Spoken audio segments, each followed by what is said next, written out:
It's me, Tiffany. I know y'all used to me doing that whole hey, it's me, Tiffany, welcome to my channel.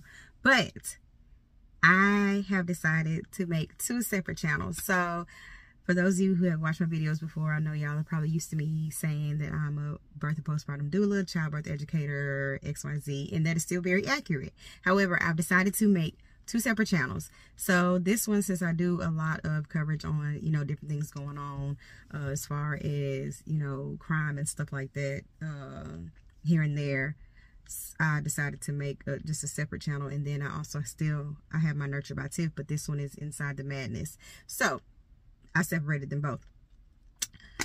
Y'all, last week, and I've been trying to get my mind together to go ahead and record this video. So last week we had, unfortunately, a shooting that involved police officers and suspects. And I mean, that's a common thing that happens very often here nowadays. However, this ended, it was very tragic, the ending of this. So I'm going to play this clip for you and then come back and we'll talk about it. We're also learning a lot of new information about this young man. His nickname was Rusty, the officer, Joseph McKinney. Right.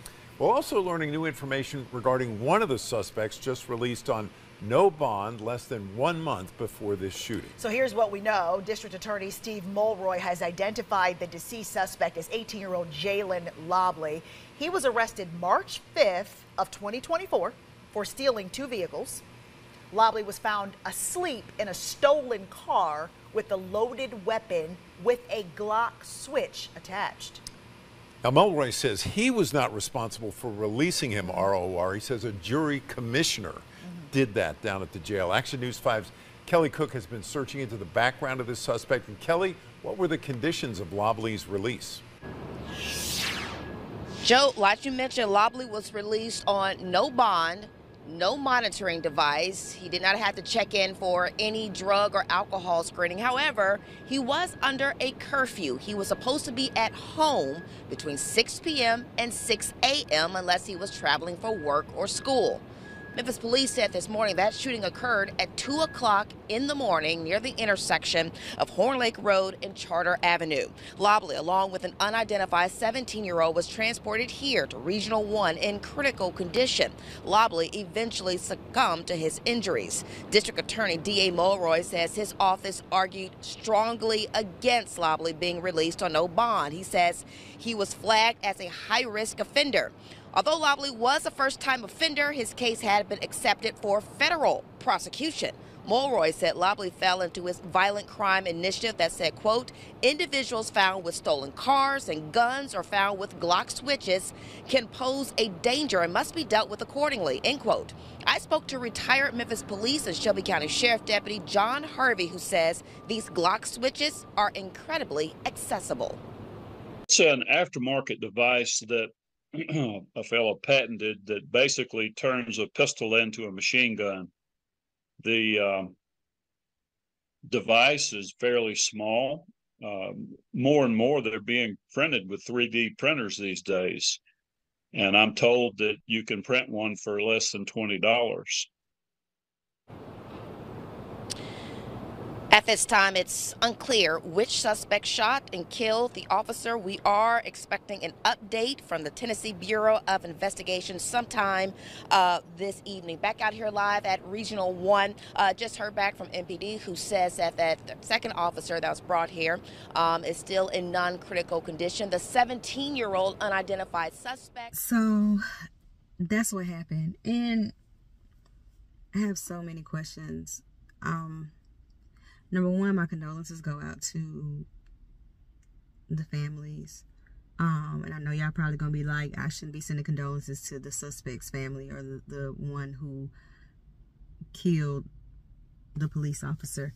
However, I mean, it's still a loss. That was somebody's, you know, son or whatever the case may be. Even though he wasn't out here living right, you know, they still just something that they're going through. However, my question is, why was he out in the first place? That's my number one question. Like, he was out on bond. He had already had like 1 million felonies. I know I'm exaggerating, but he was already a menace to society. So my question is, why in the heck, I don't know, the DA, the commissioner, whoever decided that it was a good idea to have him out in the streets, like, why? I'm not really understanding. And like a lot of people in the comments, several things that I was reading was saying, you know, these people need to start being held accountable also, because this letting people out because they may not be able to afford bond and all this. No, people need to start being held accountable. That's the very reason why people are out here committing crimes the way that they are committing them, because they know they're not going to have to serve any time. You can go out here, you can rob somebody, shoot somebody, stab somebody, whatever the case may be, and they'll just be like, oh, well, okay, we'll let you out tomorrow. And you can go home, you can be out on bond with all these stipulations. I want you to check in or call or whatever. These people are not doing none of that. And 17, 18 years old, why are you not in the house? I don't understand how parents cannot know where their children are. That blows me. I don't understand that for the life of me. How you have children and you don't know that your children are not in the house. They gone, they out doing God knows what. My oldest child is 20. I still keep tabs on her. I don't care what you say. I mean, she out doing whatever it is she has to do, but she communicates with me. It's just, it's the point. I need to know where you're at. I need to know what's going on. You know what I'm saying? Like, I don't understand.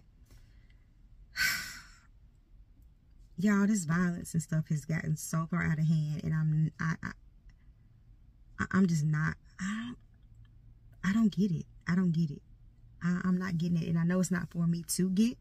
My mom and I were having a conversation not too long ago about how things used to be, you know, and like I said, I'm not making excuses for the suspect or criminal or whatever you want to label him as. But back in the day, you had police officers that would really like literally get out in the community with the children. They would have, over here, we have a precinct here in Memphis. It's off of like Mount Moriah. All my Memphis people, you know where that's at. And they have the basketball court and all that stuff. And the police officers would go out there. They would shoot ball with the guys, you know. They would go out in the neighborhoods and really just like get to know people in the neighborhood and people around.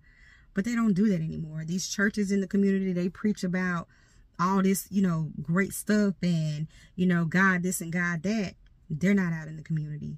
You know, we do have a lot of single parent homes. We do have a lot of single parent homes. And I know that that contributes to a lot of what is going on today. But it also does take a village. You know, growing up, I knew a lot of, you know, friends of mine who were, you know, dealing with single parent homes, and they weren't out here wilding and doing none of this crazy stuff. Like, it's just, it's so, I don't know, it's everything's just off. There's no, they don't care about people's lives. They don't care about their lives. Like my mom said, you know, they don't even respect themselves. So how can we expect them to respect other people? You know what I'm saying? And I honestly feel like it is definitely going to get worse before it gets better. We elected a new mayor here recently, and I know it really don't matter how I feel about him, but I really don't feel like he's gonna make a difference at all. Like nothing. We had a mayor, Mayor Harrington, back in 1992, and he was the mayor here for a long time. Man, we didn't have to deal with none of that stuff. None of the stuff that we're dealing with now, he wasn't playing none of that. We had a judge, a very popular judge, Joe Brown, and he was running for mayor here. And I honestly feel like if he was put in position to be the mayor here, we wouldn't be dealing with this foolishness that we're dealing with. He didn't play no games. Anybody that went into his courtroom and went before him, he didn't play any of that. He dropped the recidivism rate here in the city. And he made these young boys become men. He made them write essays. He let them know, if you come back in my courtroom and you stand before me, you're going to regret it. And these men, like he said in an interview that he did here recently, when they see him out, they're just like, Judge, you changed my life. Like, we don't have people out here doing that anymore. We don't have, like my mom said, we don't have Big Mama and Big Daddy anymore, because Grandma and Granddad is, what, 38, 39? You know what I'm saying? We don't have anybody out here trying to guide these children. And sometimes I understand that no matter what you do, your child is just going to go astray and do what they want to do, no matter how good of a parent you are. However, we need fathers. We need people in the community to band together, because the future looks rather bleak, rather dim. Oh, and that police chief that we got. Oh my God. She came from Atlanta. Y'all know her, CJ Davis. She came from Atlanta. She did a piss poor job in Atlanta. She went to what, North Carolina, Durham or something like that. She did a piss poor job there and doing the same thing here. I don't understand how she's on like probation or they're giving her like a second chance to try to redeem herself and all of that. Man, she sucks. She's gonna continue to suck. I'm sorry. She needs to go, honestly.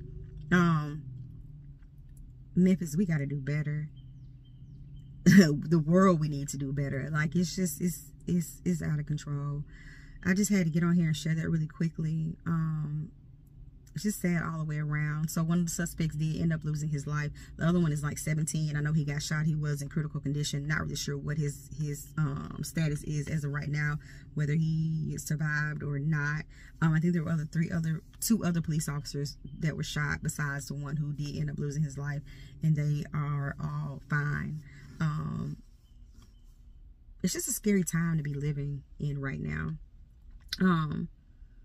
Not to fearmonger or anything like that, because we do have to continue to live, but we have to continue to I mean, really just pay attention and look over our shoulder. It's just so much going on right now. So much going on right now. I just wanted to get on here and share this with you all really quickly. I thank you all so much for watching, and I'll catch you on the next one.